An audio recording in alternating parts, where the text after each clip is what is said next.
સુરેન્દ્રનગર જિલ્લાના લખતર તાલુકાના ઓળખ ગામે ભારે વરસાદને કારણે પરા વિસ્તાર અને નીચાણવાળા ભાગમાં પૂરના પાણી ફરી વળતા ફસાયેલા 27 લોકો, જેમાં 13 મહિલાઓ, 10 પુરુષ અને 4 બાળકોને જિલ્લા કલેક્ટરના માર્ગદર્શન અને પ્રાંત અધિકારીની આગેવાની હેઠળ વહીવટીતંત્ર, પોલીસ તથા ફાયર ટીમ દ્વારા મોડી રાત્રે શરૂ કરેલા અને વહેલી સવારે 4 વાગ્યા સુધી ચાલેલા સફળ રેસ્ક્યુ ઓપરેશન દરમિયાન બોટની મદદથી સુરક્ષિત બહાર કાઢીને તેમના સગા સંબંધીઓના ઘરે આશ્રય આપવામાં આવ્યો છે.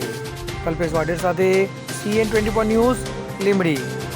હવે જુઓ દેશ દુનિયાની તમામ ખબરો તમારી આંગળીના ટેરવે.